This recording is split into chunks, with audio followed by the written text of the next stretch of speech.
hear me? Woo!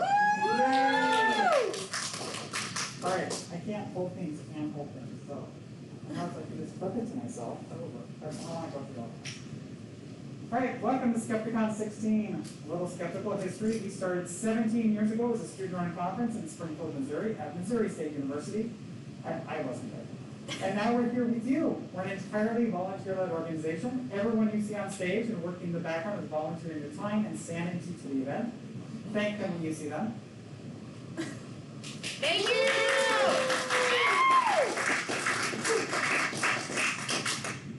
Also, donate. We are run entirely off donations from the community to keep each year running. We currently have a triple match running to the end of this month, and it's already July 26th. So donate now and you'll triple your impact. It takes about $15,000 every year to keep us going, so every little bit helps. Things to keep in mind this weekend. We require masks in conference areas, which I think everybody here has got a mask. Jamie's exempt. Red lanyards equal do not take pictures. Communication stickers are in effect. A blue circle means that the person is actively seeking communication. A yellow triangle sticker means that person only wants to talk to people they recognize, not to strangers or people they only know from the internet. A red square sticker means that the person probably does not want to talk to anyone or only wants to talk to a few people. And having no stickers means that person is verbally communicating their boundaries and social availability. Organizers have a rainbow lanyard if you need assistance with anything.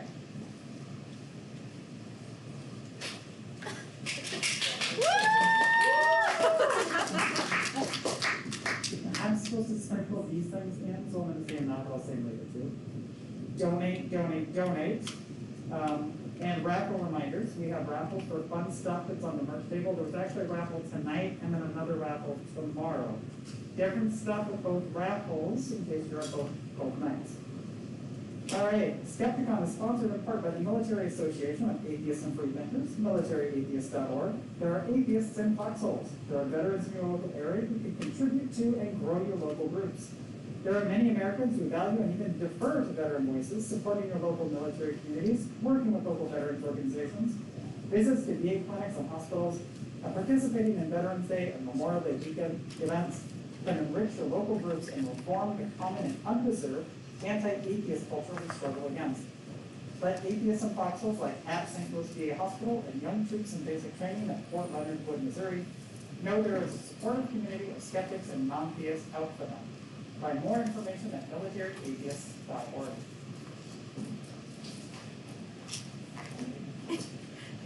Awesome. All right, this is Jamie Heilman. Oops, the microphone pointed at me. After 24 years in the corporate world of wine and spirits, import and wholesale, Jamie felt the need as a trans person and queer woman to advocate for and speak out for trans and LGBTQ+ issues. First with the MTUG, Metro Trans Umbrella Group in St. Louis, serving as board president and co-executive director, then founding Trans Education Services in 2016 as a trans LGBT cultural competency educator for healthcare, corporate, HR, and diversity, equity, and inclusion staff, making the evidence-based and value-added case for LGBTQ inclusion and equality.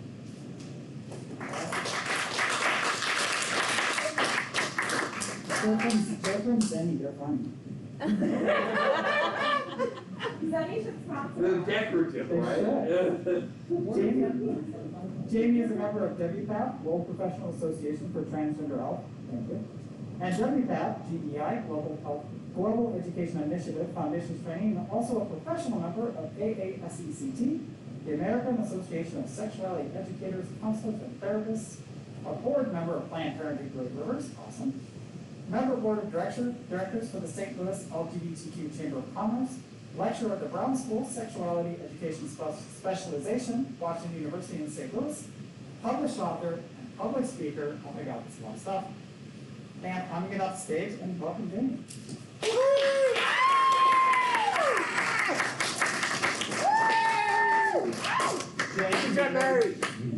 Thank you very much, Madeline, and I'm so very glad to be here. That really almost sounded more like a CV. I've got to work on that. It seems a little wordy, but then I've been told I am too. You'll be the judge of that approximately 49 minutes. First things first, really very happy to have been invited to speak at Skepticon. The very idea of Skepticon is something that appeals to me on every possible level. A thing about the beginning of my presentation that I would like to share with you is, number one, believe it or not, I'm not great at Photoshop or any of the visual arts, for that matter. I kind of picked this motif because obviously all things dinosaur, I think, are kind of spiffy and are also very central to Skepticon's aesthetic and ethos. And by the way, when you're looking to bid on items or raffle items out there, those dinosaur ice cubes look pretty awesome, and I think they'd go right well in a gin and tonic. But I kind of feel like at this point, there's also the connotation of dinosaur as something that is unable to evolve rapidly enough to meet with change. To separate that idea of the dinosaur with that particular context from the beloved Skepticon, I added an accessory, and I think it's pretty goddamn subtle, to indicate some of the threats that inability to deploy agile or adaptive thinking have really created or exacerbated at this time, particularly for queer folk. And I'm going to focus on the misinformation and disinformation campaigns against transgender and LGBTQ people, but most particularly trans folk and very particularly healthcare access. We see this right now. When I say we, I can speak for trans and queer cultural competency educators. I can speak for DEI people or anyone speaking on behalf of inclusion. But I really think it can be anyone talking about equality, equity whatsoever. I think it's important to remember that equality is not a zero-sum proposition. The pie is always big enough. So with that thought in mind, I'm going to dive into some of the background behind what we see right now in terms of challenges. So possibly literally existential, which again also kind of reminds us of dinosaurs and their ultimate fate, except for birds. It would only be right for me to say that as a DEI practitioner, I have been working sexually for equality and justice. In my role, I have structured my consultancy, TES, Transportation Service, as a social enterprise with specific quantitative and qualitative goals. And importantly, I think I'd like to acknowledge that the land here in the St. Louis region where I moved back home, as well as my career and the majority of my clients, was once the historic home to First Peoples of the Illini Confederacy, the Osage Nation, and the Otoe, Missouri tribe, amongst other persons. So, again, here we are, St. Louis. In a very real way, this is ground zero to this battle for America's soul, or whether we can be or continue to be an inclusive, liberal, tolerant, secular nation in which people of all genders, people of all sexual orientations, people of all sexual identities, people of all shapes, colors, sizes, and abilities can be made welcome and can be afforded the opportunity to make the most of their lives in any way whatsoever they so choose and fashion. We have Missouri, which has not one single LGBTQ or gender identity inclusive law in its HRA, its Human Rights Act. Right across the river, however, in Illinois, we have one of the most inclusive states that explicitly protects same-gender marriage, explicitly protects access to all the protected attributes of the 1964 Civil Rights Act for LGBTQ persons, and is a sanctuary state for affirming care access where appropriate, matching the WPATH standards of care for youth, and of course for all procedures and methodologies considered for trans adults. it's hard to really find a place in the United States with a more stark divide than the one we're sitting on right now. So I'm going to look at a few things here with all of you. Is everyone hearing me all right? Yeah. Okay, great. Going to look at the origins of some of the current anti-trans and anti-LGBTQ memes, and particularly the legal environment. Look at some of the trends impacting trans lives in the short term and in the immediate present regarding disinformation, misinformation, and look at some of the best practices and inclusive evidence for inclusion, not only with public policy but elsewhere, and look at some opportunities for practical application to combat misinformation, ways that all of us, small, large, personally, professionally, can push back. And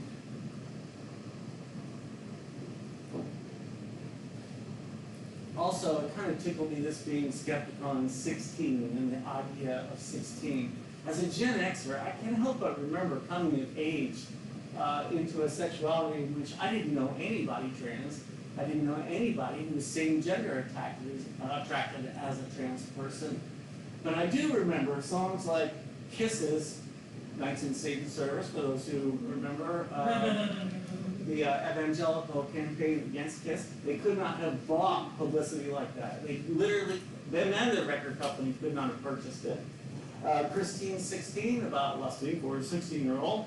And of course, Ringo Starr's You're 16, which is possibly even rapier in terms of the fact that we're talking about persons who could not legally give statutory consent. But there was no hue and cry in 1975, 1977 about this. And yet we've got these folks over here, you may recognize some of them, who look at anyone and everyone purporting for equality, equity, and inclusion for queer people as somehow being groomers or some type of transitive effect of being groomers or somehow child sexual abusers. It is absolutely grotesque, this cultural motif, and how radically different it's changed just in this span of time within many of our own lifetimes. So some of the barriers that have preceded us to this place have been in education, almost always, healthcare, again, cultural, economic, gatekeeping, a general lack of competent healthcare and mental health care providers, and a lack of culturally competent providers. And of course, ableism, because at different times, simply being transgender or simply being gay or bisexual has been termed a disability. But I'm going to highlight the political end. With that having been said, I will be using a lot of acronyms. Feel free to hate me for that. Not everyone wants to speak fluent acronyms, and I sympathize. The first time I use each one, though, I will try to remember to spell it out. So I do intend to be merciful. Let's see if I can carry that out. So we've looked at some of the areas where barriers have presented major challenges, but what are the rationales for these, particularly when it comes to banning best practice in inclusive gender-affirming care and advocacy and education about it? We see bad faith arguments on the quantity or longitudinality of the science. We see claims that the research isn't enough, that we haven't done research on it long enough. Even though we have research, it goes back to the late 1920s. Unfortunately, some of the earliest European research was centered at the Hirschfeld Institute for Sexual Medicine in Berlin. And in 1933, when the Nazi Party came to power, one of the first things they did was to burn down the institute, burn its library, and ban all of its work. But we actually have decades of science about what living within one's actual navigated, perceived, and experienced gender is like versus pretending to be someone else simply because of a 30-second examination by a doctor at one's birth and the subsequent recording of it. We see bad faith arguments on the quality of the science about how, well, only 3% of the science surrounding trans identities or around trans kiddos and being affirmed, the social transition, or having blockers to buy them time before going through process puberty. That so little of this meets the standards for the scientific methodology regarding the descriptor for high quality science. Here's an interesting thing though. 97% of all medical procedures performed by your average GP today would also not qualify. Yet we still treat broken legs, we still treat contusions, we still treat heart attacks. Bad faith arguments on outcomes. We see absolutely bonkers claims that suicidality in trans youth who are affirmed increases 70, 80, 90%. And this just isn't so. We see people claiming without evidence, and the CAS report, if you're familiar with this, which made the news recently for unfortunately how effective it's been in stalling redress in the United Kingdom for the acceptance of trans kids and their access to health care. Claims that people below the age of 18, and now many are even claiming below the age of 26, can't possibly know what their gender is. How can we allow them to change it? This is ridiculous.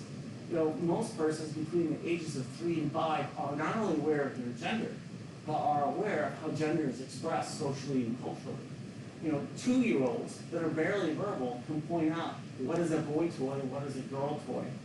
Of course, we have retailers who cooperate in this actively by having whole aisles of toys where everything is pink and whole aisles of toys where everything is blue, many of which are the same damn toys. So even a toddler can grasp the social implications of gender, but we have people claiming to be experts stating that this is not so. Bad faith arguments on cost.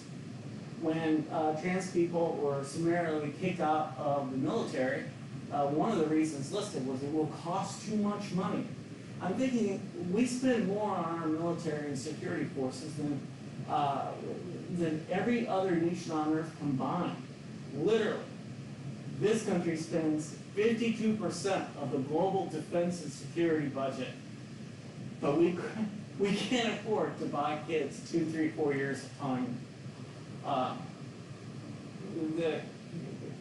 And the cost was particularly galling when you look only at reserve and serving troops. It would cost a whopping 13 cents per person on TRICARE in either active or reserve duty to provide complete coverage in all respects for gender-affirming care for all U.S. military personnel, active and reserve, or their family members. Now, for folks that have $57 billion planes, I think 13 cents per person serving is not that expensive. We have, of course, cultural concerns rolling, counterfactuals and non-belief in trans experiences. We have, unfortunately, vetted in legislative history things like the First Amendment Defense Act, the Religious Freedom Restoration Act, that were originally passed bipartisan and across the political spectrum, but are now being used in a very weaponized, organized, and operationalized fashion to target small groups of people to first remove their rights, second, to remove their participation in society. I mean, quite simply, if you can't go to a bathroom safely, how do you have a job? If you're banned from teaching, if you're banned from education, if you're banned from healthcare because you're instantly labeled a groomer because of who you are, this has a severe impact on one's economic and all other aspects of their life. We have gaslighting on trans predator mythology. We have only 13 states that have banned, actually another one this week just joined the list, I believe that makes 14, that have banned the trans panic defense, where if a person has had sex with someone and then find out after the fact that they may be trans and then murders them, that they claim that this was actually self-defense. Now, not everyone who has made that claim has gotten off scot-free. However, it does cause an awful lot of folks not to get arrested even in the first place. If law enforcement is unaware of the significance of this type of claim, even before attorneys have been retained. And that brings us to the miserable statistic that fewer than 3% of the killers of transgender people in the United States will spend even a day in jail. So, wrapping up this portion, when all else fails, when you're lacking fact and logic, go with ad hominem. So what does that look like on the ground? So the states that you see there are 10 are states where we have explicit SOGI inclusion, that's sexual orientation and gender identity, in state HRAs, Human Rights Acts. And on those 10 states where you see the shields, we have explicit inclusion for transgender persons' ability to access health care, transition-related care, but actually health care overall, and that's important, and I'll touch on that here in a little bit. And then the orange states, which I hate to say this because it is kind of like I'm myself maybe making a bit of a slur, but it kind of looks like the usual suspects when you look at social metrics across a rather wide swath of advocates. You see those states that have no inclusion whatsoever. And the states where you see the triangular red warning sign have actually passed. You know, we've had over 1,000 anti-trans and anti-LGBTQ pieces of legislation, bills proposed the last 3 legislative sessions in 47 of our 50 states. We've had a record number, over 100 passed, and the states with the warning signs are ones where the laws passed are such severity that they really severely impact the lives of transgender, gender expansive, and non-binary persons. So, in a very short time, you know, we've come from a place of a really great potential possibility to what could almost be drawn backward on. So amongst those bills, we have new barriers and laws targeting trans and LGBTQ adults. I'm going to just touch on some of these. I'm not, as I said to someone earlier, I'm not one of those speakers that wants to read off everything word for word from PowerPoint. Personally, when I'm in an audience and that happens, someone tempted to stab my own eyeballs out with rusty fork. So I'm not doing that. But some of these bans are on state insurance inclusion of trans-related things.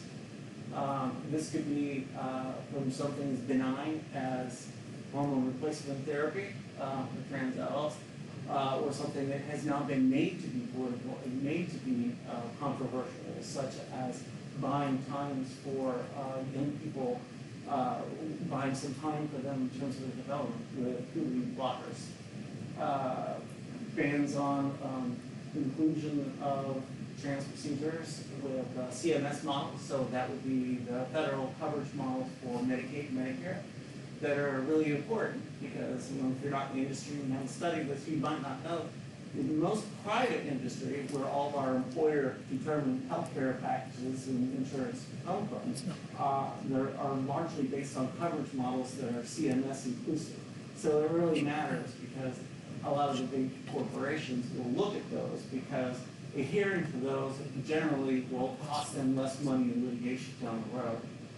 So when states who administer those programs within their borders ban against federal guidelines, ban trans-inclusive and queer-inclusive treatment, generates a lot of friction and churn in the system, which costs money, which makes it more difficult for all of us to be able to afford quality healthcare access. One thing that is particularly new is the EC targeting of medical and counseling therapeutic clinical providers.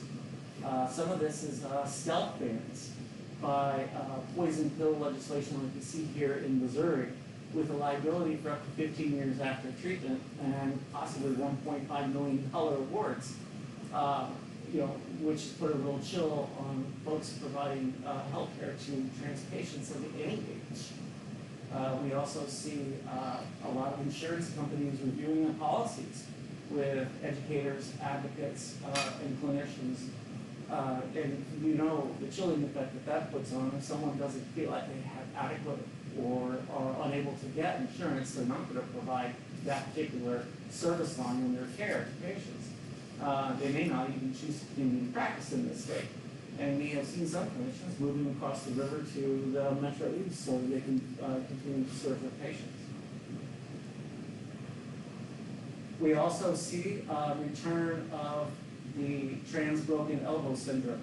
When the Affordable Care Act was passed in 2010, once it got past 6 years of litigation that stopped its enforcement, it became illegal to claim that transgender status was a pre-existing condition. In the trans community, people refer to this as the trans broken elbow syndrome. Me, I'm trans. I'm playing softball, which I would never actually be caught dead doing. I mean, I'm not athletic. But let's say I was, one or two of those gin and tonics I mentioned too many, and I slide into a base and I break my elbow. I go to the emergency room. While some poor medical benefits administrative clerk is working on my insurance information and everyone's getting ready to do what's needed to take care of my elbow, before the 2010 ACA, it was entirely possible, depending on the state and depending on the insurer and depending on exit exclusions, that they could have said, I'm sorry, Ms. Heinlein, we can't treat you for your broken elbow because of your pre-existing condition. What is my pre-existing condition? You are transgender. Which is amazing because I've had this conversation with my elbow, and my elbow says it doesn't actually have gender. It's an elbow. But that's just an example of the type of exclusions and the ripple effects throughout the life course for trans folks that have been something that have been occurring over the last 10 to 15 years, particularly as insurance, health insurance has become such a politicized hot topic.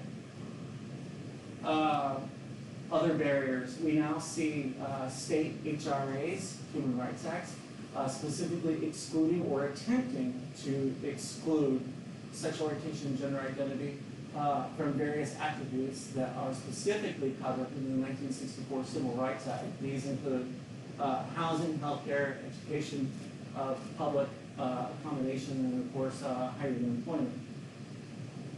And then what's novel is we see laws that essentially put indemnities and bounties upon out for trans folks or providers of trans-affirming care. One example of this is the law passed in Utah with the line. You can upload to the Utah anti-trans line pictures you take of people in the bathroom, which is really not a great thing to be doing anyways, anywhere, personally speaking, that you suspect might be trans. And then the state is obligated to investigate if someone has used the wrong bathroom. People have had a lot of fun with this, and I think some of these folks philosophically might not be too, unlike many of us here at Skepticon. They have filled it up with pictures of Rush Limbaugh and various famous personalities of one political party in particular that has a majority in that state. Definitely, if you're looking for some amusing reading, we'll check out what's happened with the Utah reporting line. I mentioned the Affordable Care Act and its protections. The Section 1557 of the Patient Protection of the Affordable Care Act is notable because it is the only explicit piece of legislation that says at a federal level that transgender Americans have the right to access health care. I think it's incredible that in 2024 that is still true, and we're still struggling with this, but this is where we are. And now with the state laws that we've been seeing coming online, we're seeing what are called in civil rights terms carve-outs. So that even that one explicit legislative promise that you have is being slowly cracked and pulled apart. So just kind of a summation, we see these attacks happening legislatively. We see them at the state level. We are also starting to see them, at least in the House, at the federal level. We see these at the state and federal judicial level. We have the Bostock ruling in 2020, which unfortunately was fairly narrow and only protects SOGI attributes, sexual orientation and gender identity, in employment and hiring. We can only wonder that the Supreme Court kept that ruling so very narrow with the idea that possibly it might be revisited later, or that other rights related to gender and sexual minorities might be revisited later. And unfortunately, at that time in 2020, in the dissent, one of the justices specifically said that they would look at federal privacy rights, which are the basis of our body autonomy rights as American citizens, coming from the 14th Amendment, and how that might apply to the right to access contraception and abortion rights. So that threat was made in 2020, and then we saw the Dobbs ruling in 2022, and collectively, we all lost body autonomy rights at the federal level with that ruling. So this is not scaremongering, this is not Chicken Little, this is not a drill. So what are some of the results, some of the harms? Here we have from safehome.org, rates on LGBTQ safety. We have Missouri, as of this 2022 report, falling to number 34 with a D grade. Almost every state below Missouri shares one attribute with it, that it has either no protection for sexual orientation in its HRAs, or gender identity, or both. No surprises there. In March of 2024, February of 2024, the National Center for Transgender Equality published a report that almost half of trans Americans in the United States are thinking about moving. Aaron Reed, one of the premier trans reporters on specifically litigation, anti-trans litigation in the United States, in her national blog, Aaron in the Morning, reported that as many as 400,000 LGBTQ Americans or their families or their partners have already moved from one state to another simply because of anti-LGBT laws. If that is fact, and there's no reason to doubt it, when looking at the methodology, we could be seeing one of the largest internal domestic refugee movements in modern U.S. history, happening right now, seemingly in slow motion. But again, that's really dependent on what happens in November. This is something that could go from slow motion and somewhat on the down low to something very acute. This is one that breaks my heart. A third of LGBTQ 13 and 24-year-olds, and this is a survey by the Trevor Project, who is one of the largest organizations particularly involved to prevent suicide on behalf of the LGBTQ youth at a national level, and they do mighty, mighty work. So they have a fairly good footprint, so that just adds, I think, a significance and importance to these statistics. But a third have reported a deterioration in mental health, particularly in terms of incidence of depression and suicidality, on the basis of feeling targeted specifically by legislation regarding their sexual orientation and gender identity. And something that I don't think a lot of people think about, and that's the fact that when you look at generational cohorts, Gen Z is so far one of the queerest generations that we've ever known in our history, with almost 28% describing as other than cisgender, other than heterosexual. Why is this significant? Well, for them, think of that map that we all just saw. For them, they're at an age range where they're determining their education, educational futures, they're determining careers, determining where they want to live, how they want to build their lives, who they build their lives with. Are they going to start families? There's a massive economic and social implication to how those decisions are made and where they get made or where they don't. And again, That's just persons who self-describe within the community. There's also the fact that younger millennials and Gen Z folks really look at metrics for potential employers on the basis of, is it inclusive, is it welcoming? In other words, they may not be queer, but they look at what queer inclusion looks like to see if that is a quality employer for them. So these things matter when it comes to attracting the widest possible base of future talent, creativity in employment. So legislators may not get this yet, but the private industry is, and most Fortune 500 businesses do not support these discriminatory laws. They see it as making their job of talent acquisition, maintaining innovation, decreasing burnout, increasing retention. They see this as making their jobs harder, making their HR and DEI teams' lives unnecessarily difficult and expensive. Now, I spoke about numbers and generational cohorts.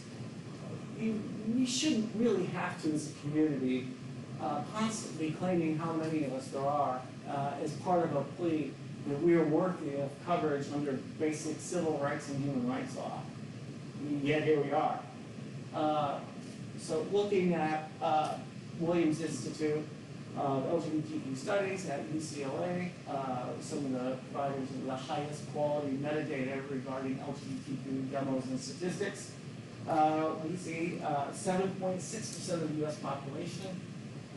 Many of us in the community who do parallel types of research and similar types of metadata gathering think that that's an undercount. Again, I referenced the map that you saw earlier in the dark orange states where we have far lower reported instances of people self-identifying within the community. Many people across multiple generational cohorts still don't feel safe living out as their genuine and authentic selves. We think that that number is actually 9% plus, damn near 10%. Again, we shouldn't have to make this argument. That you have to have at least this many people to deserve to be called human, and therefore be able to participate in basic civil and human rights in our country. But this is the moment that we're in, not the moment we wish we were in. Myth busting. So here's one that is really popular right now. Concern trolling, as if really kind of worried about this whole trans thing in sports. What's really happening with transgender people's participation in sports? Is this good or fair? We're just having a conversation. But here's the thing. All too often, these statistics will compare cisgender men to cisgender women, and then make the claim that trans women and girls, and most of the anti-trans laws are very specific, targeting trans women. They ignore the fact that many trans men compete just fine with cisgender men, and that non-binary persons also compete with both cisgender male and female athletes and do just fine. One can't help but wonder if the particular targeting of trans girls and women in scholastic athletics is merely just an attempt to continue to exert control over all women's choices and all women's bodies. And we see states such as Montana, Idaho, and Utah where they're mandating inspections of only female athletes on suspicion that some might be transgender. So think about this, just to make sure that it's fair and that there's no one pretending to be in girls' spaces, changing rooms, bathrooms, or sports teams who might not deserve to be there. We're going to violate the privacy of every female athlete, of every girl or young woman in a gymnastics program or gym or physical education by annual inspections. Fortunately, in the states that have passed this law, we've got stays as those states appeal to be able to enforce this ridiculous legislation. And of course, another way in which this is concern trolling and the bad intentions of these types of laws are made visible. the political party, the personalities, the groups of forces behind boilerplate legislation with similar types of defamatory language accusing trans women of being no more than cisgender boys who want to cop a feel of someone in the locker room, as if pretending to be female was the easier way to do that than any other way. Do they even listen to themselves?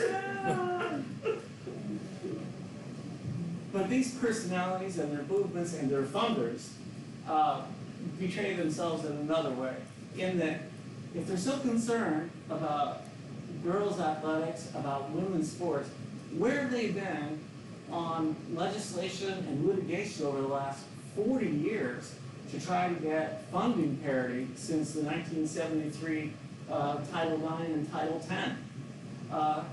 We still see 70% of K through 12 sports funding going to sports dominated by boys. You know, I'm not a mathematician, but that doesn't exactly sound equal.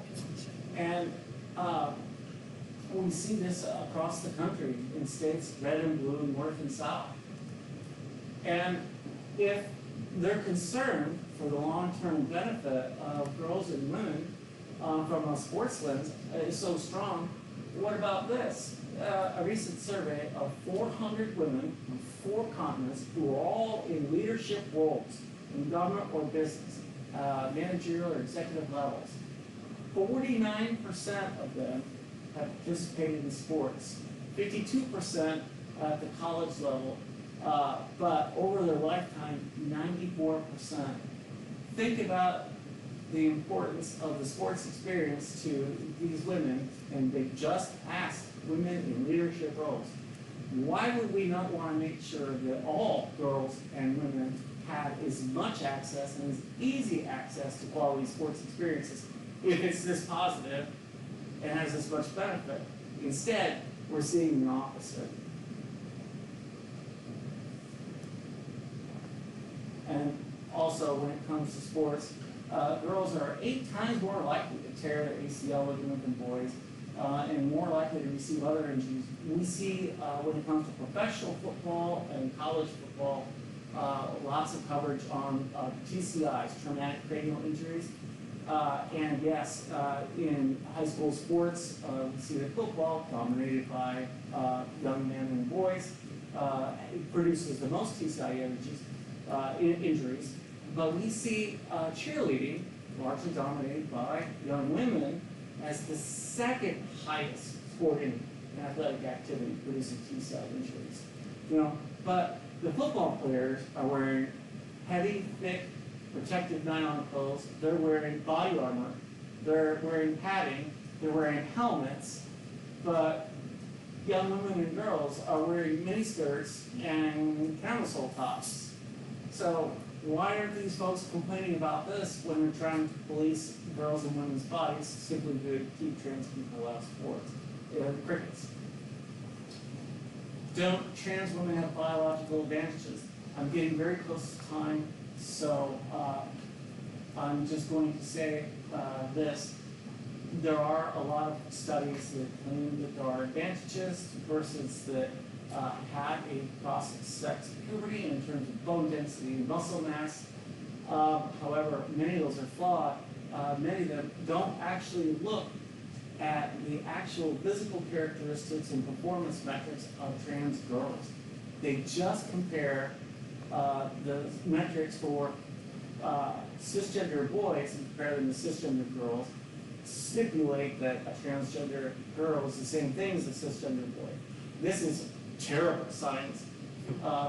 And ones that actually do look at, that are inclusive and look at the metrics for trans girls, see that there are just as many possible biological detractors from lower red blood cell count, pelvis size, higher blood pressure, lower body strength, weaker hand grip.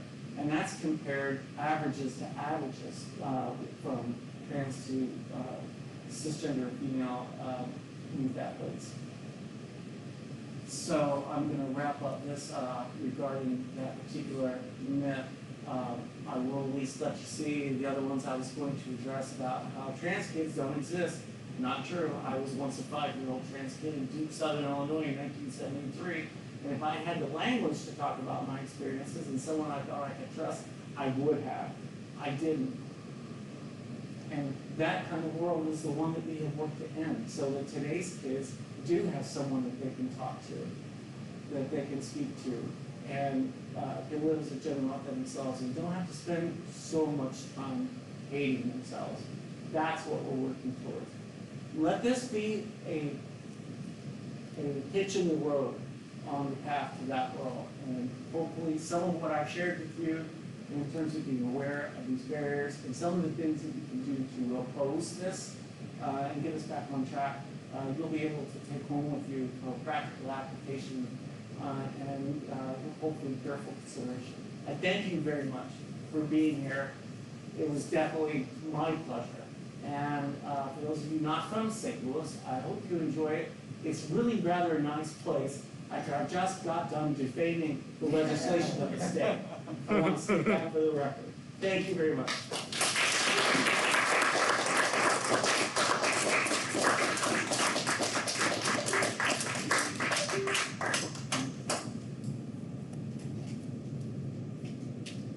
Did anybody have questions for you?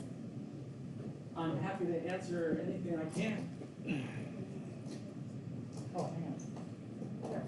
So, I read a lot of news from a lot of places, and I think I saw this article that just kept popping up.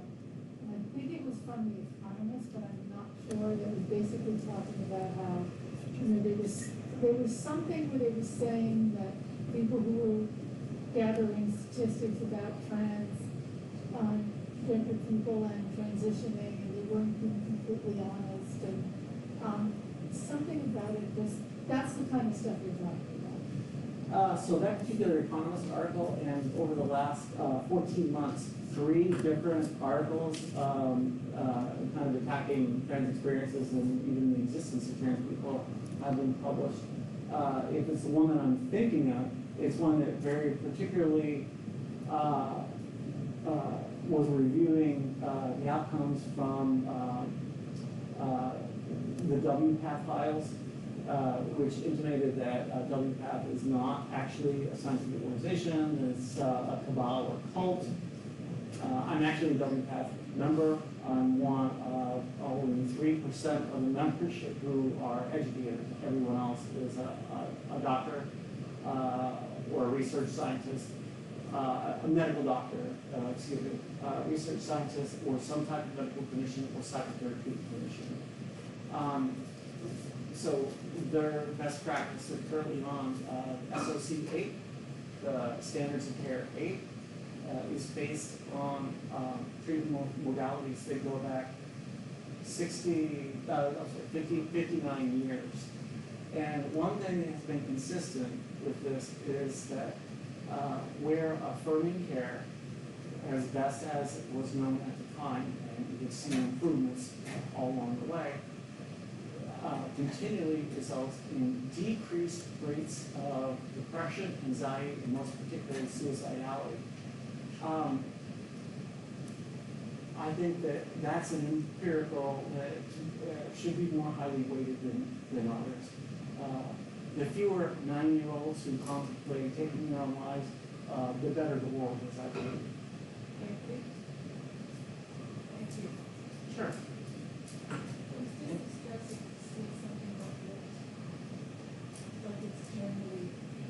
It was just distressing to see that coming from a publication that I was thinking of as sort of legitimate. The Economist does a great job with foreign policy, global conflict, resource supply and pricing. They don't get everything right all the time. When it comes to medicine and science, I trust publications there that are peer-reviewed and do that sort of journalism and reporting all the time. The Economist, it's kind of not their wheelhouse. Not everyone is good at all, equally good at all things.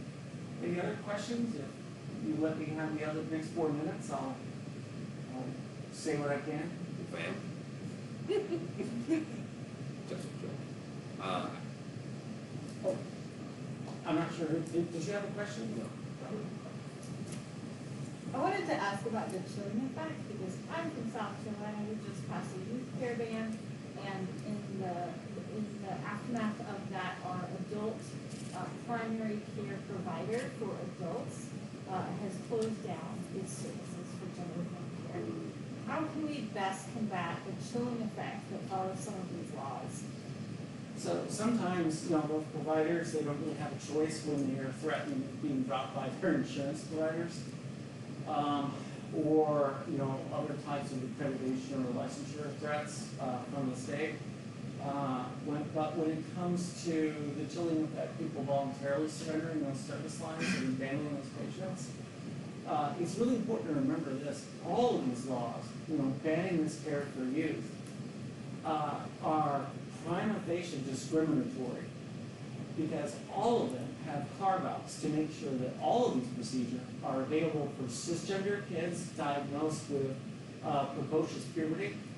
Those are the kids that the gonadotropin release hormone agonist medications like Lupron were originally developed and are being used as a second-line purpose for delaying puberty for trans kids, so that they don't have to, when they turn 18, now suddenly try to undo all that pubertal development for a gender and biology that's not theirs. So that's important to point out that, if this is experimental and dangerous, and that's why you're claiming that we need to ban it for trans kids, why do the laws make it okay for the 98% of children and youth who can still receive it just for a different diagnosis, but because they're cisgender and not transgender? And also, they also have carve-outs so that intersex children, against their will, could still have surgical, and not just endocrinological treatment. And even though when they become adults, it may turn out that their gender identity doesn't match the guess that a surgeon made. How do we undo that? By surgical treatment they would not have otherwise needed. So I think those are important things to remember to push back against the chilling effect. It's concern trolling.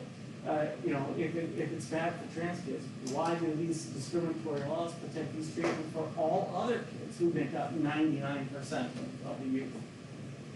I think One last question. Okay, cool. It occurs to me that, as you mentioned earlier, that much of the research here, much of the medicine and technology is actually quite robust and well developed. It's been around for a while. This is transgender folks, and the idea of sex changes, etc., is actually something that's been around for a long time. Yet we now still are come to this point. Was there a point, you think, in history where we dropped the ball? And also, why is it Reagan's administration? But yeah, I mean, it feels like there could have been a time 40 years ago, or 30 years ago, where we could have chosen differently. We didn't. Do you get that feeling sometimes? It seems like that would be the case, but really, I have not experienced that much mea culpa. We screwed up. We made bad strategic calls, or with changes in strategy, we made bad tactical decisions.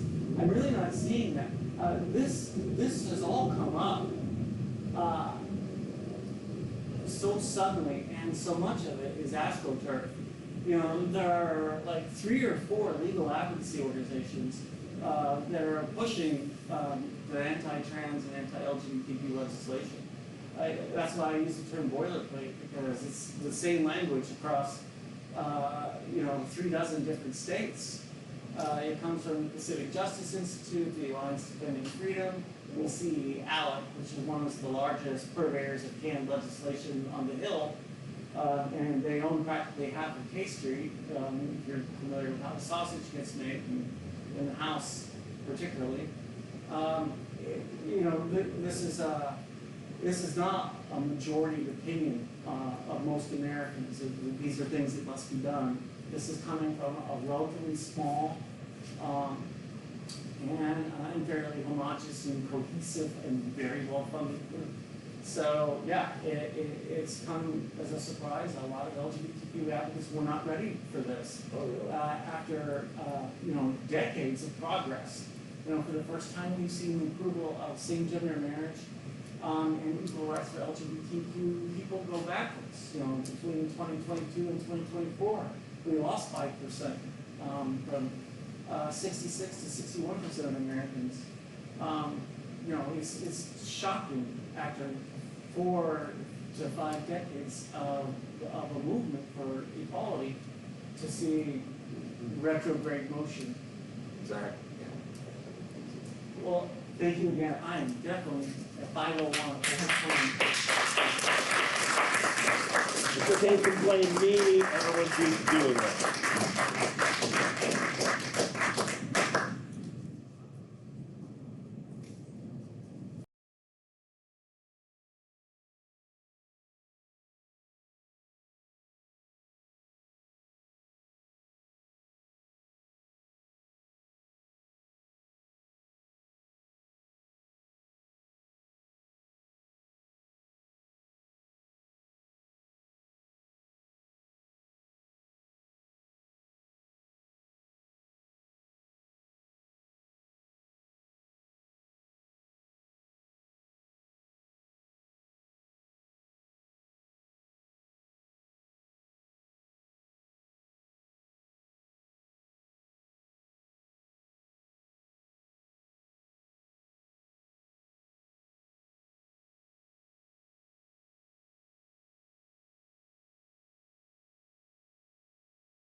like donating money, because it's like in the end of the month, if we can match it by 3 times, and Skepticon like needs money, unfortunately, because that's capitalism. Yay, capitalism.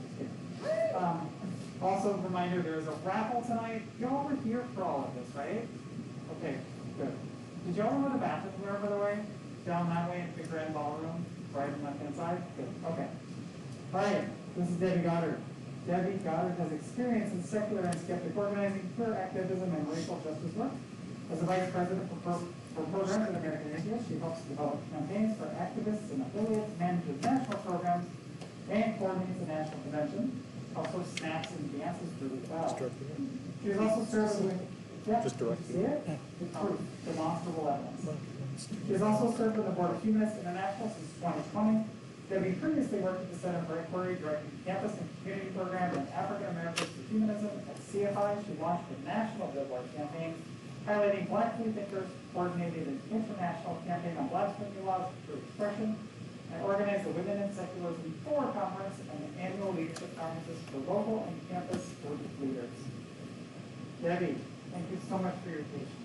Oh, hi,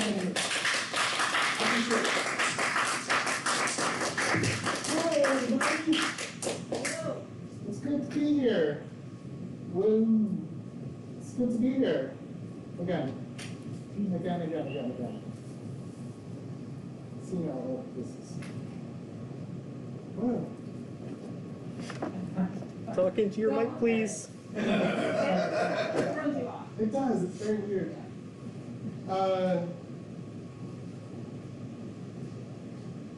Has there been discussion here about the theme of Skepticon this year?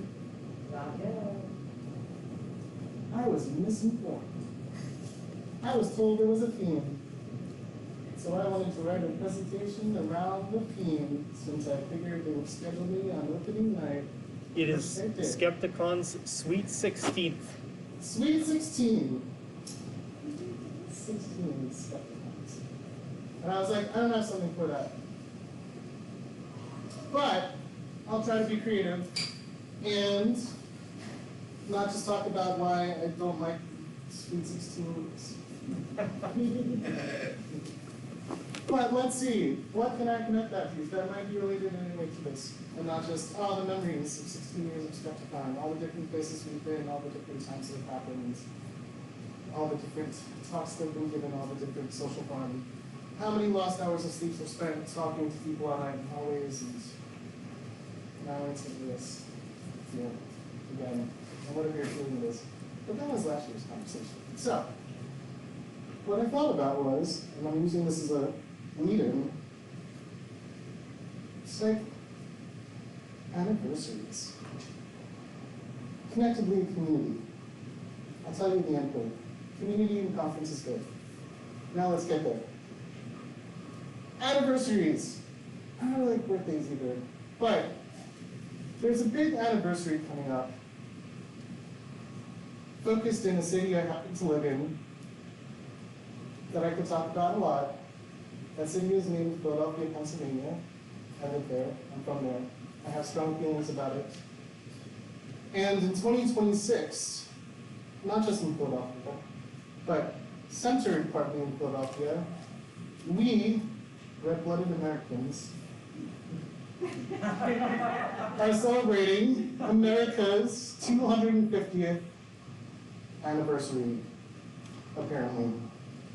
Or at least the 250th signing of the Declaration of Independence in 1776, in case you need to with that.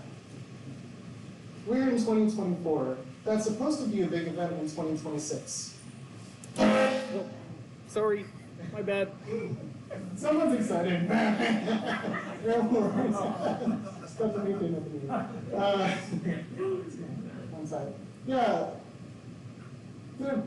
It's just a question basically of like cities that don't have enough resources and federal governments that have hated city governments in the past and commissions being put together at the national level and who it is that runs what and where funding comes from for anything. So things like Independence Hall and Libertyville are run by the Park Service, and they don't have enough money, the National Park Service, they don't have enough money, and the city of Philadelphia doesn't have enough money, and it's like, hey, it's not our job to fix your paint, fix your own paint, you're the Park Service. Trump appointed a commission when he was president of people to plan for the 70s centennial, and I got that right. And people like Mike Pence are on the committee. It's a mixed group of people on the committee. But I think the idea of the committee is partly, it's America's birthday, it's not Philadelphia's birthday. There's going to be a lot of focus in DC, because that's where they care about, and not scary cities like Philadelphia. And they always have to pick somewhere in the South too, the real South, not the DC South. So they're also doing some focus in Charleston. I was like, of all the states that you're thinking of to acknowledge of how things were there 250 years ago, South Carolina certainly was impactful at the time. I think that may be why we have electoral college. Slavery. So Charleston, someone might have put Boston in there, and then of course Philadelphia as well, but I think it's going to be a big DC focus with Williams and after that. Meanwhile, our governor in Pennsylvania, who may become the vice presidential candidate, Josh Shapiro, is also like, hey, we should invest in this because we're expecting tourism. I moved back to Philadelphia after moving out in 2006 to work in Buffalo at the Center for Inquiry. I moved back 2 years ago, which is fun and cool, and I'm really glad that I did that. And joined the Association of Professional Tour Guides with the idea that maybe, one, I get free tickets to lots of museums and stuff, so I was like, this is financially worth it to me. I'm like, sweet. I'm just like, I'm training to be a tour guide. And they're like, oh, come right in. I'm like, $21 to meet you? Thank you. But I would have to go through a training and have to do a certification exam. I'm thinking of doing that and then putting together some tours of lesser known Philadelphia facts and history. Like, why are things racist? Here's structural things reflecting why North Philadelphia is the way it is. And actually like doing some things for school kids and such for free, why not? If people want to go hear me talk about Philadelphia and walk around with them for an hour, I'm happy to do so as a side hobby. And then maybe as we get into 2026, like maybe doing more. But there's a lot of investment now, at least in the tour guide associations, for like, hey, let's get ourselves ready, because they can make bank too, right? With websites and stuff. Anyway, it's exciting times, 250th anniversary. I can talk about Philadelphia Live on my policy. One thing I saw recently that I wanted to bring up, and it's more relevant to this conversation here that I'm going to cut shorter than I have been. That's not the image I wanted. Oh, okay, maybe it is. So Pennsylvania's license plates recently have looked like this. There's a lovely keystone in the middle. This is where the Keystone State. Yeah. They don't apparently. I do because they have a thing at almost every children's museum nowadays, where you take these shapes and build an arch. Build an arch. So you stick in, and that's the other. Yeah, it's the stone in the middle of the arch. They don't often have the funky shape at the top, but it supports the weight of the arch. This was a popular shape at the time of colonial construction. If you actually look at independent solid of the windows, they're flat. But they all have that shape at the top, and also Pennsylvania and Philadelphia. At the time, it was a good middle state for the 13 colonies and sort of between the South and the North, and it's partly why there were continental congresses and such there. And also, it was the biggest city, and not New York City, and that's something that Lin-Manuel Miranda is wrong about, because New Yorkers don't know anything. It's the greatest city in the world, and I was like, no, it wasn't in 1770, whatever, you are wrong. It was Philly, everyone knew that at the time. Anyway, so that's a keystone. It's a Keystone State. One thing you might not know, but you'll see now, is Heinz, which is based in Pittsburgh, founded in Pittsburgh, uses a keystone in like all of its labeling. Oh, yeah.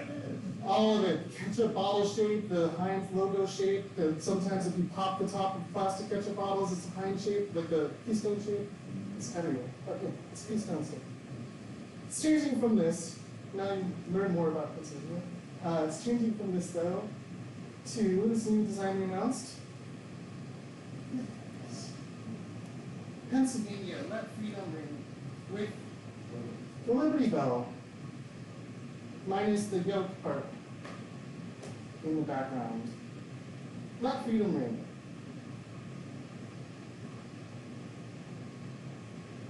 I laughed when I saw this, partly because it was a very familiar looking image. When an American Atheist, part of my role is to help coordinate our annual convention. And as we were planning for our Philadelphia convention that took place in March, I was working with a colleague on design ideas for a t-shirt and logos and stuff for the conference, and was like, we can't use a tagline for the conference similar to what the American Humanist Association used when they had a conference in Philadelphia in 2014 with the image of Liberty Bell, very similar to the license plate. It says, let humanism ring. With a famously broken, unringing bell. This doesn't... I didn't realize that. Oh! Yes! I forgot that. I'm sorry. I was like, is it gonna ring? It's not gonna ring on that, but clearly, if you... No, we're gonna get this out. And then we'll break the bell further. And so the same kind of like, oh, let freedom ring, well, freedom is broken. It's busted. Like this bell. It's a busted bell, and our freedom, whatever that is also busted. So that was my thought about getting to anniversaries in Philadelphia and Pennsylvania, and also our freedoms being broken. And also that no one notices it's a broken bell, and they're like, oh, it's ringing, it's a bell. It's the one thing the bell has, it's recognizable. Across the river. There is a thing called the Millennium Bell. I think it's still there, well, there's been a lot of bells. But they rang it as, on January 1st. Was it broken? Yeah. No, it wasn't broken. Did it break? Sorry. Alright, well, yeah, broken bell. Broken bell. It's a fine learning otherwise, but I guess for most people it's not that. It's broken, you guys. It doesn't ring. So speaking of broken freedoms, I mentioned I was going to talk about communities and movements, and I'll skip to the getting into that part because I couldn't really talk about Philadelphia all day. I'll only talk about Philadelphia a little bit more. So we had our convention in Philadelphia, and leading into it, I was really excited because I'm like, this is my hometown, I'm getting into the history stuff more, there's so much to do here, it's super walkable, it's going to be the bestest conference ever. I'm going to knock it out of the park. Like family and children's activities that people can show up to, and like they can make a vacation out of it, and we can have better affinity spaces, and I'm going to connect with all these local organizations and do outreach and bring all these new people, and maybe we can offer a discount for like the Catholic high school kids. And get them to the conference. You know, they don't have to pay for the hotel. You can just be like, it's free for you if you're in the Catholic whatever club. Like there's a school that's only 2 blocks away. I was like, let's invite the Roman Catholic kids. That's what I think of like, oh, there's so much we can do. This is great. It's like, you know, we often work with local groups, and so we're from afar, like trying to do outreach in some region that we're maybe not so familiar with. And we're like, what connections do you have? Let's help. And I was like, I'm right here. I can really focus on this. And it didn't quite happen that way. Because apparently I have glaucoma, and my eyeballs didn't work right, and I couldn't use screens for more than a few hours a day for months of the time of year when we should have been in heavy duty panel mode. It started actually around September, got way worse, went to appointment 1 in October, and then they're like, you know, the next appointment, the earliest is January with the diagnosis, and I was like, look, my eyes aren't working right, and I can't use screens, and this is not great.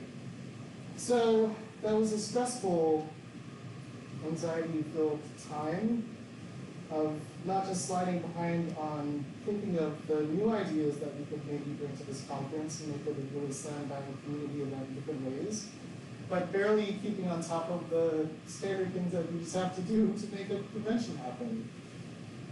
This is not a poor me, oh no convention. It was like, it's more, dang, I wasn't able to fulfill some of the new ideas, and some of my team wasn't as available either because of similar health and family situations that just come up and affect us all.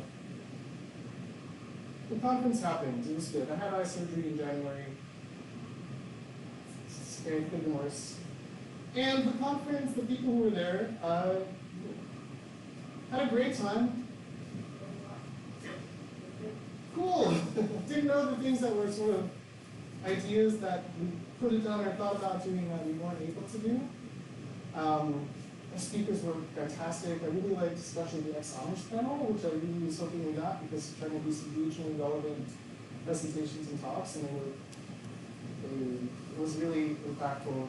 Ex-Amish and ex-Mennonite activists playing this church. And so it worked well. Community happened, people came. You know, it could have been more, could have happened with more people. I don't mean to again stand and beat myself up about it. I feel like good at that, and sometimes it's just nice to do something like that for a while. But I'm sad that some opportunities and ideas were missed. There's time, there'll be other conferences. On a not quite side note, in thinking about the difficulties and challenges that went into the Philadelphia conference planning, convention planning, I need to highlight again, what's been mentioned before, that the Skepticon volunteers are doing this as volunteers. I was getting paid even if I couldn't work full days and my eyeballs weren't working. I still had the chance the next day to do it as part of my full-time hours and my limited diminished capacity to have functioning eyes of convention work or screens at all. But Skepticon folks have been doing this for 16 years, unpaid, labor of love, as volunteers, including more people in to put together an event here, in Missouri somewhere, in different places, bringing in people from all over. And there's a lot of commitment, and to do that, to do the fundraising, to do the speaker planning, to do the promotion, to do the website maintenance, the challenges come up. But I want to acknowledge, because it's different than being paid to do it. It takes a lot, and I hope you all appreciate the sort of effort and commitment that it takes for the people here to do that on their own dime, with their own energy and heart.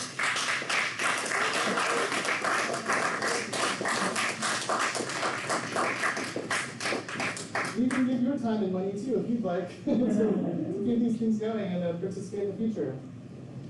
So, that's a paid job version of conference. One set of speakers, I said I wanted to talk about the World Humanist Congress some.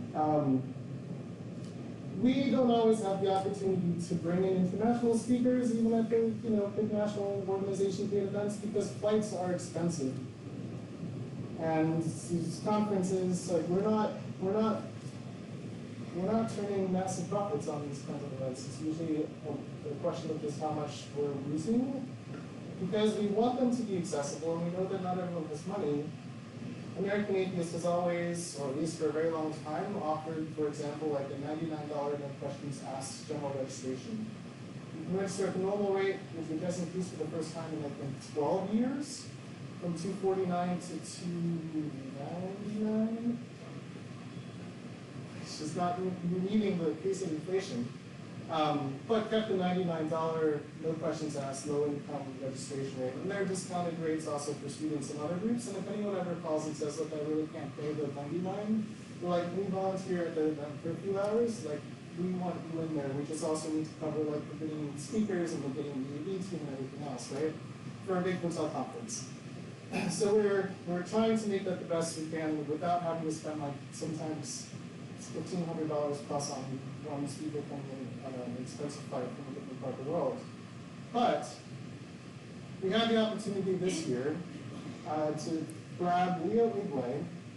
I was very glad that he was there. He's a Nigerian activist. He's been doing humanist activism for more than 25 years, and he happened to be in the United States touring around that time, and we were like, hey, if you're available at these dates, and he was able to come to the conference and talk about the work there. Always happy to hear from him. We also had Gary McClellan, who is the executive director, or the chief executive officer at Humanists International, talking some about that.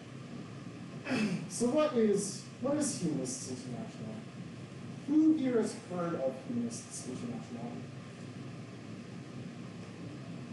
Okay. Cool. Sweet. It is, for those of you who haven't heard yet, someone has an opinion. It was created in the spirit of the United Nations. In 1959, there's 5 different humanist organizations, including the American Humanist Association, I think the American Ethical Union, the Norwegian Humanist Association, Belgium, I forgot the other one, I don't think I watched this video, sorry. Probably the British Humanist Association. So like European and American organizations came together, the demographics exactly what you'd expect in 1959. They're like, let's create a world federation organization, like the UN, but for humanist groups, humanist and ethical human groups. It's called the International Humanist and Ethical Union until a relatively recent rebrand as Humanists International. They stayed small for a long time and had the same problems that the humanist movement community has generally had for most decades of its existence, of leaning towards elite, somewhat classist community spaces and organizations. A lot of writing, a lot of publishing, not really connecting with, the people, and what does that mean? But that's changed more recently. And I also need to clarify that humanism as a movement or idea has not just been something that's developed in Europe or in the West. There have been different kinds of humanism in different parts of the world. I think probably the most organized humanism outside of the West has been in India. It's looked different, it's had different focuses, and it's interesting to see like how much of the ideology, it's a bad word now, the ideas of the humanism that developed in that part of the world, in contrast to Hinduism primarily, as opposed to our humanism in Europe and North America, which developed primarily in contrast to Christianity. Like what issues we think are part of our movement, what issues we think are outside of our movement or that humanists might have different ideas on. A big one, I think, in India that's just seems to be more embedded in humanism is fighting poverty, helping the poor. It's partly because of Hinduism's ideas about caste. So part of religion is, if you're poor or untouchables, right, then that's on you. That's your fault, and if you're challenging religious ideas, you're also challenging this as part of religion and how religion can be harmful, right? We don't have that embedded in our Western humanism so much, because as we understand the Christian ideas that we're coming from, there aren't those kinds of poverty perspectives that are so obviously connected to the religion. I mention this because that and other kinds of things I'm learning more of over time have been illuminating, eye-opening, I shouldn't use eyes, revelatory in different kinds of ways for my own activism and understanding of the world and the options that we have to make things look different. So my first experience with the International Peace Network, not Peace International, I'll just use that, was when I started volunteering as a student in 2001 for the campus program at the Center for Inquiry. I was tasked with, or I volunteered to edit a monthly plain text newsletter, not realizing just how much work it was to produce something between 18 and 22 pages of plain text news every month on my own. But it got me emailed out to about 5,000 people with contacts all around the world. And then just looking for articles that I could write and content that I could generate or people I could ask for contributions, I would reach out to groups on the campus affiliate list at the Center for Inquiry, including groups in places like Nigeria. Just be like, hi, what do you do? Would you like to write an article for this newsletter that I have to do, which takes a week of my spare time every month? And I remember getting a response from Nigeria. I mentioned the story, I think, last year. Getting a response from a student who ran a group at the University of Ibadan in Nigeria saying, oh yeah, we just put on a seminar about how to fight allegations of child witchcraft here and help the children. But our seminar was attacked by a local religious group. People came in playing drums and trying to drive the devil out and literally trying to beat us, like throwing us down and beating us. He said generally the universities were the safe spaces to organize, and so the university groups ended up being community and student groups. But this group still came in and was able to attack them. But they were still going and helping to start orphanages for children who've been affected by these accusations, or if their parents or their mother have been affected and they have nowhere to go, and things like that. So he was really excited to write about that and share that information with the readership. And what kinds of things were we focusing on in America? And I was like, someone's trying to get God out of the Pledge of Allegiance right now? Or offer money? Maybe? So it doesn't, then I was like, and you're just you're a student? You're doing this? And he's like, yeah, but we funded some orphanages and we're trying to change this, and it's like, oh, wow, all right. So I built some connections through this newsletter editing and stayed involved. After I was hired by the Center for Inquiry, I was sent to attend the 2011 World Humanist Congress, which is an event that happens every 3 years from Humanist International. A hosting organizations hosted, and there's a General Assembly business part for the member worlds to go and do bylaw changes and things like that. In Oslo, in Norway, and basically at work, I had some colleagues who were like, oh, I don't want to go to this, do you want to go? We get our votes, we'll tell you what to vote on when they have the discussion. And I was like, are you going to just send me to Norway in like 2.5 weeks? All right, I guess that's fine. Yeah. I mean, I'm in the middle of moving, so it's not, yeah, okay, well, I mean, yeah, sure. Yeah. So, I went to Oslo in August 2011, which ended up being not even, I think, it was 2.5 weeks after the terrorist attacks from Anders Breivik in Oslo, downtown, a block and a half from our Congress Center, our convention center, where our events were being held. I was too busy with moving to pay attention to news. I knew things had happened. I hadn't looked up where. I hadn't figured it would probably be near our hotel or anything. It just was like, get flight, never traveled, do I need a visa? I don't even know. You know, get the tickets, book things, print out a map, because smartphones weren't really doing the things they do today at the time. And got there, and then maybe 2 days in, I was like, why is that building, why are they doing all this construction? And they were like, oh, because the bomb went off there. And I was like, oh, that was right here, wasn't it? And they're like, didn't you see the news? And I was like, it's a little busy. I was in the middle of a very difficult move, and my boyfriend happened to be in jail at the time because he was filming the cops. It's the whole story, and so he couldn't help, and it was a lot. There was a lot going on. No, I didn't. I didn't know where this was. So, all through the event, still in the photos, basically from the Congress Center, when we walked out of the convention center, And because we were having a big event at the Congress Center, they had these flags up for Humanist International, the Happy Human, promoting the World Humanist Congress. And in the background, you see this Arbeit Hotel and the plywood on the windows from the bomb blast. In front of that Arbeit Hotel was a fountain where they had flowers. If anyone remembered the news at the time, there were a lot of flowers that people put in the fountain in Central Square. That was in front of where we were.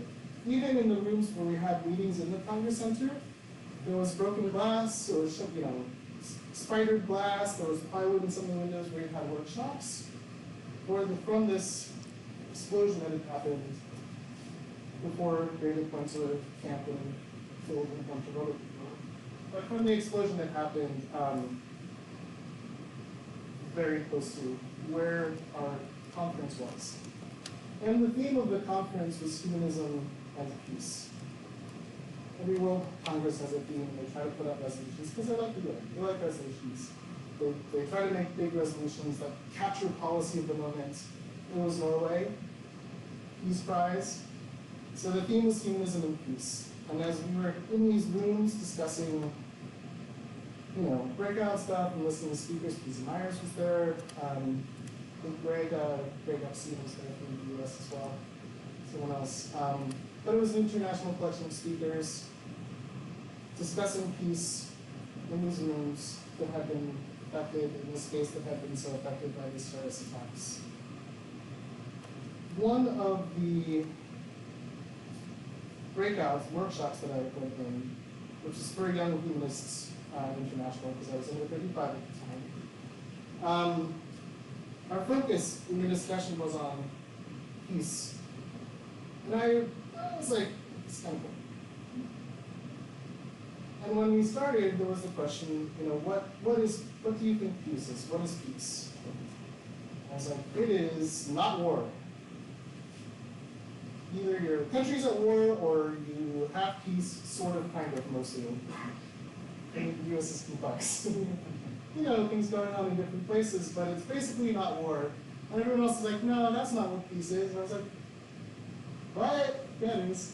What do you think it is? And they're like, well, it's when you're able to be in space and not be concerned about potential violence against you. It's when you have, and just all this bigger conception, which I think people who are familiar more with social justice spaces now are familiar with. In 2011, that was newer ideas to me of personal peace and space peace and society peace.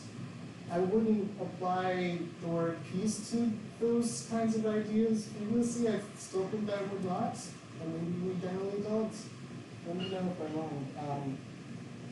But it expanded my conception of peace, but also what we as activists, community builders, movement people who are trying to build spaces based on humanist values might consider as we bring together community and determine actions that we could take. So it was also illuminating. As well as other things. Two other short tales. The Norwegian Humanist Association bragged often that they were the largest humanist association in the world, had the largest membership. At the time, 77,000 people. In a country of about 5 million. Now it's over 100,000, I don't know what it is. But the conference in Oslo had only about 220 Norwegians. So they said, we do have the largest association. I was like, where are they, guys? I mean, isn't this great? You have this big World Congress in your place, and where are all your humanists? They're like, oh, they don't go to things. No, that's weird. And I was like, I don't understand, because that's how I understand humanist involvement, participation, identity. I'm like, no, they're just registered that way with the government. And I was like, wait, what? They're like, for taxes. And I was like, no, I don't no. Wait, run that by me again. I learned, it still floors me some. And then there was someone from Belgium and someone, I forget where the other person was from, who was like, oh yeah, that's not what you do. And I was like, no, that's not what we do. No. And they're like, yeah, well, basically people register with a religion. We're trying to get them to change it to religion or life stance. When you register with a religion, and when the government collects taxes, they parcel out some to different religious organizations. And so based on your membership, you get money, and that's why we have so much money. And I was like, and you're okay with that? They're like, well, yeah, it'd be bad if they excluded us. I was like, oh, okay. And then I learned, too, that partly why their membership has grown successfully is for, 70 years or something. They've been doing it a long time. They've offered a very successful product, service. Humanist ceremonies, but particularly confirmation ceremonies, which apparently are a big thing for Lutherans, or Northern European, Scandinavian Lutheran culture. I don't know if you Minnesotans are like, oh yeah, oh yeah, yes, that's familiar. But, because they're like, why don't you do that where you live? And I was like, oh, that's not a thing where but like, you don't have confirmation ceremonies? And I was like, you guys, no. We like bar mitzvahs and, sweet 16s. Somebody still does that, right? Someone must. And quinceañeras and things like that, but not what you're talking about. So these confirmation ceremonies they do involve now, I think 8 weeks of a weekly class on sort of ethics and life and growing up and maybe art and culture and things. So this 8-week course followed by a big graduation ceremony. And the graduation ceremony has been like a bunch of teenagers in the opera house, in the harbor, and like the Prince of Norway will come. The Prince. He welcomed us to the conference. I was like, I don't understand your country, you guys. Or the culture minister who was like the Eurovision host for decades. She's like 6'2". She's amazing. I'm totally stunned by her and made me in love too. Asa Cleveland, I'll send you some videos if you want. She's amazing. And she only wore like white. Well, I was just like, oh my gosh, you're so cool. She was stunning. She played a song, I cried. But yeah, she would do it, and since Eurovision is a huge thing, it's a big confirmation ceremony, very much involvement. Parents wanted their kids to sign up for this, so they register as humanists. I mean, kids are humanists forever, until maybe they need like a humanist wedding or something later. They could also just do that, but they weren't like going to meetings. I was like, well, I guess that's one kind of like secularism winning, Like success of secularism is you don't need to go to your humanist meetings or something. It's like the government is socialist enough when things are provided for, things that churches or such would provide here, maybe services. And then there's just other kinds of community spaces that people are engaged in, which was fascinating. And then they get tons of money from the government and have staff and have kids programs and teenager programs and send people to conferences and help fund things from international and all these kinds of things. And give grants to different other programs all around the world. And they're trying to expand the ceremony thing because like, it's so valuable and it's so much part of humanism, like recognizing and acknowledging these important moments in their life, whether it's baby namings or weddings or funerals or this confirmation ceremony that they just really love. It's going to put a picture in there, of some kids. And that's what they're really into. But the idea that tax dollars fund it is like blowing my mind. People would also ask, since I was very technically representing the Council for Secular Humanism, they say, why do you Americans feel like you need to have the word secular in front of humanism? I never understood that. Why don't you just call it humanism? I was like, because it's not religion, and that's important to us. Like we, the Council for Secular Humanism and other groups often are fighting so that religion isn't privileged. And I'm like, well, why not? As long as you get the same benefits. I'm like, what? I'll take that seriously. It's like things just these chiefs. Things work differently. It was kind of organized as a response to the religious right, and the rise of the religious right, and like organizing around religious nationalism in the 60s, 70s, 80s.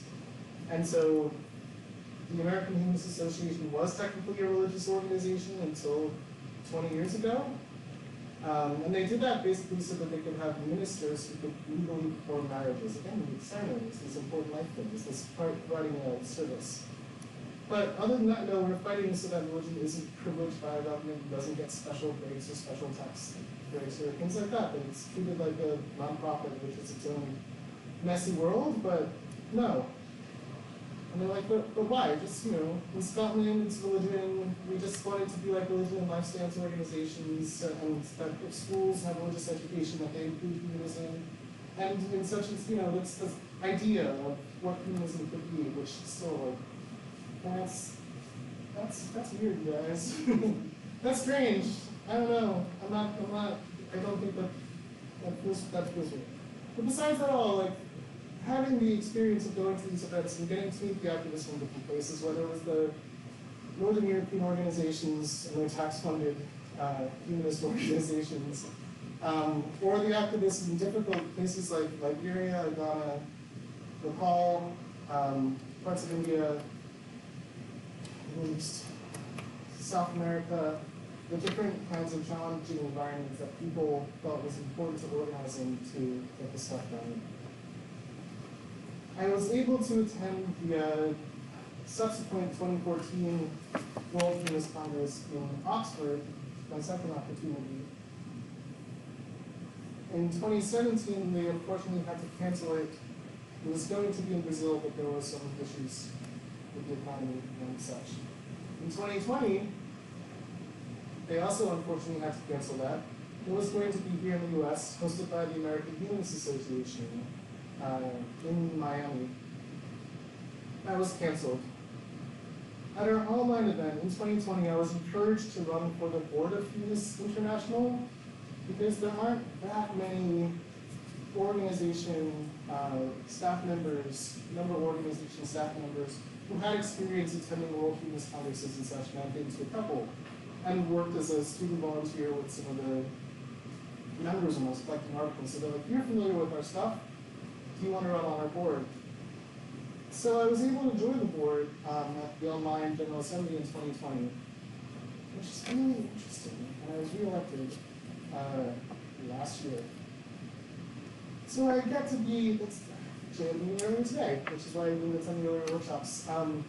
But in this place with these activists, like David on my one side, who runs the Humanists of Guatemala, Apsara, who's in Nepal, Boris Vanderham, who's in the Netherlands, Andrew from the UK and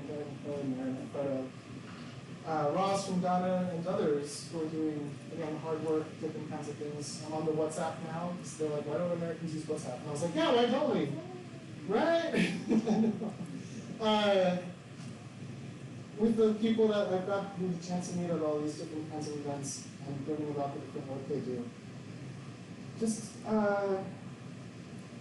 wanted to share that little background story because it's poignant, but I'm trying to summarize better.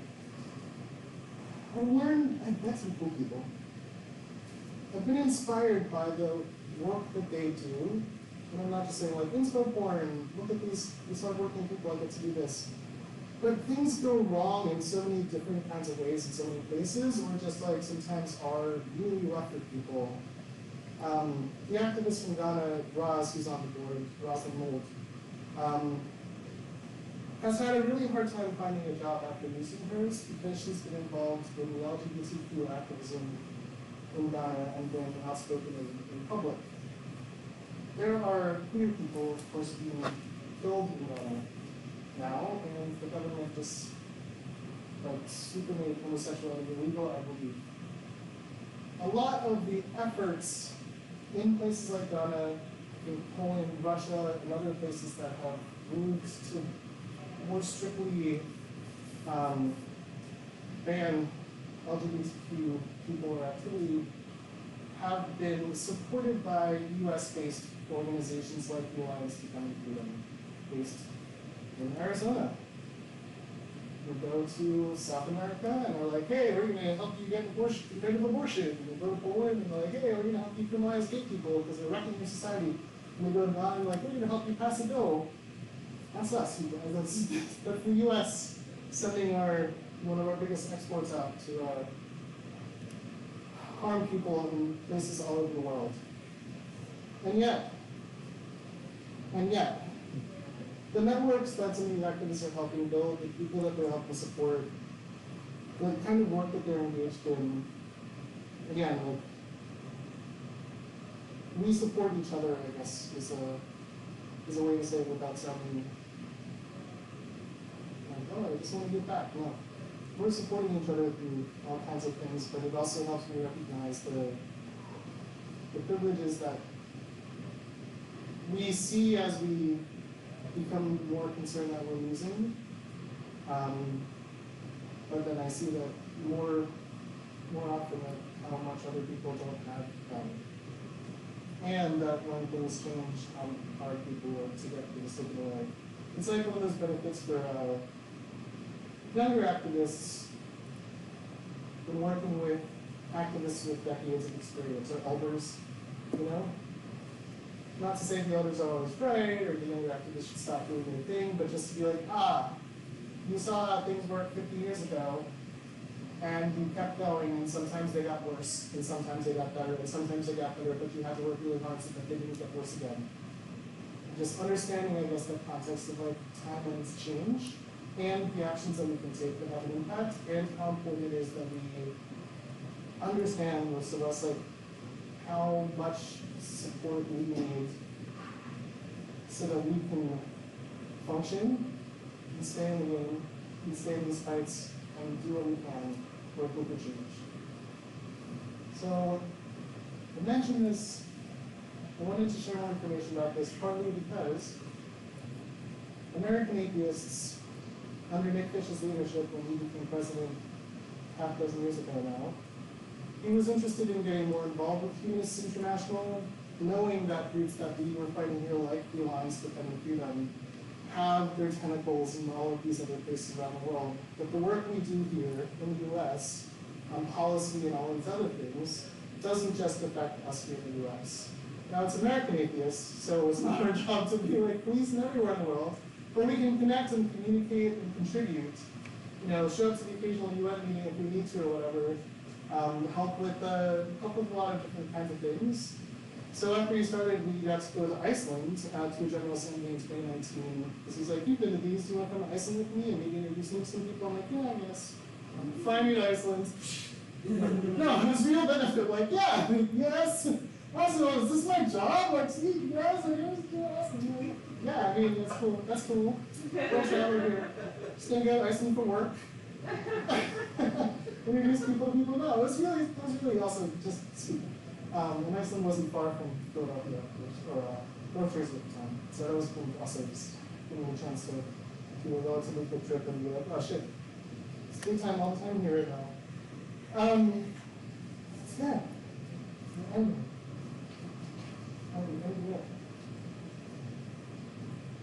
actually on this.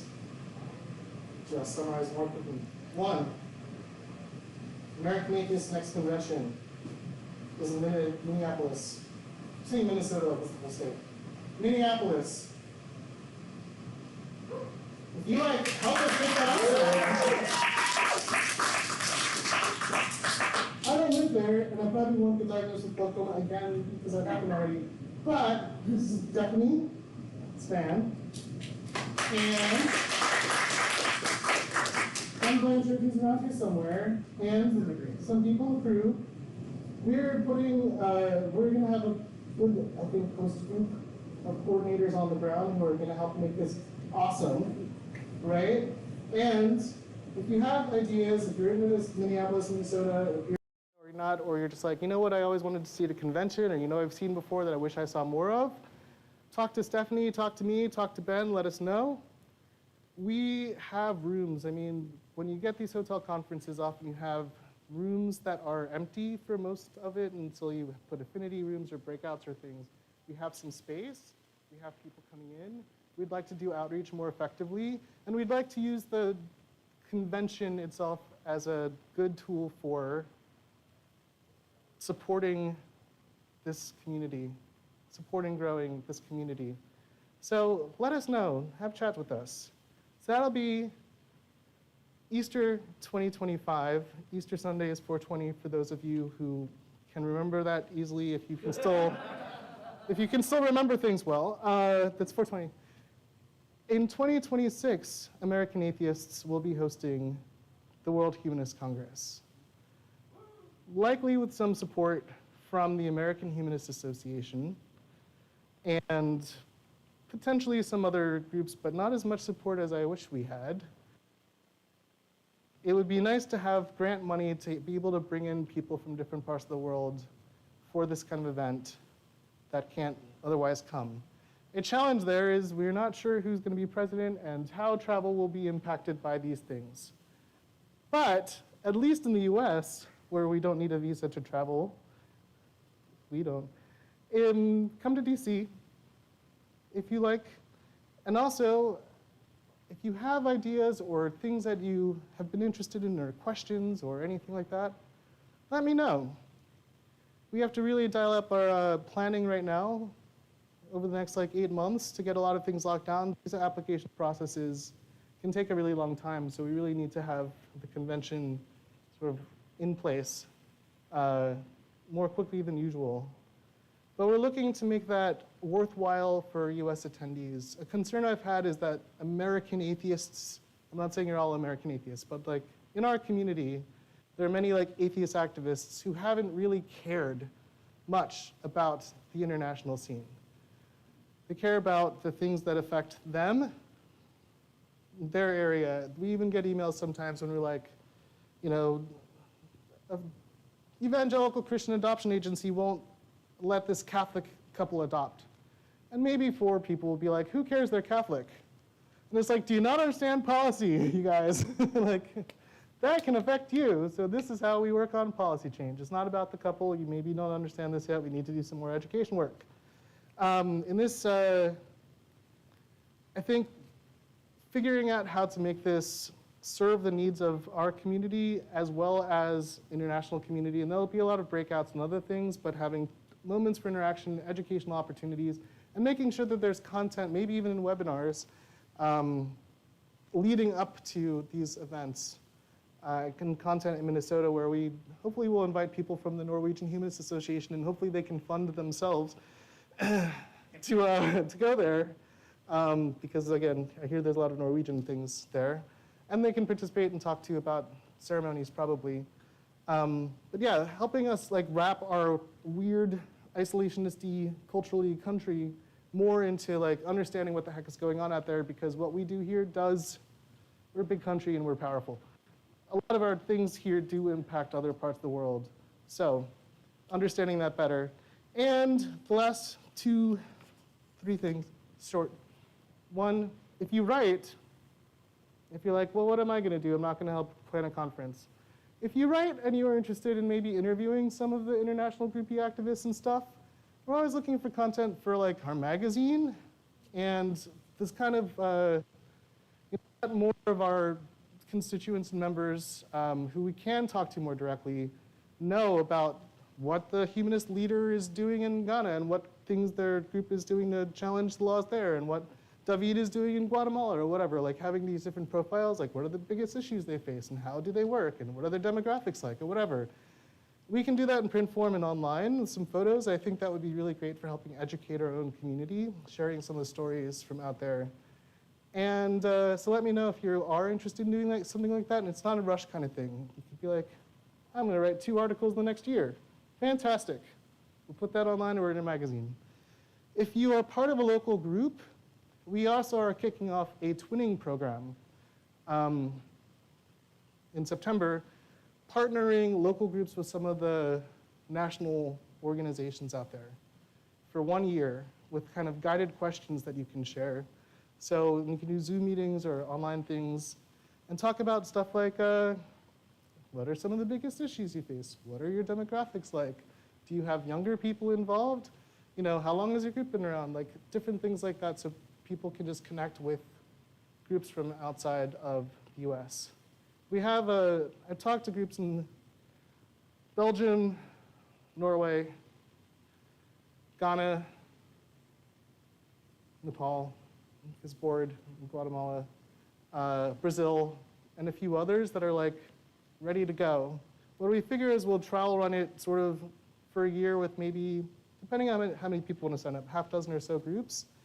And then the next year, do like a bigger push as we formalize structure and questions so that people can run it themselves and also swap groups. So you might get Ghana this year and Belgium next year and find out like, oh, you're building senior centers? Like that's maybe something we should do here. Huh, you know, that kind of thing. So again, if you're in a group or know people who might be interested in participating in that or helping us formalize that program, let me know. And my last bid, again, of course, support Skepticon. You're here now. If you like this, you want more of this, give them what you can. They're awesome. Welcome. Thanks.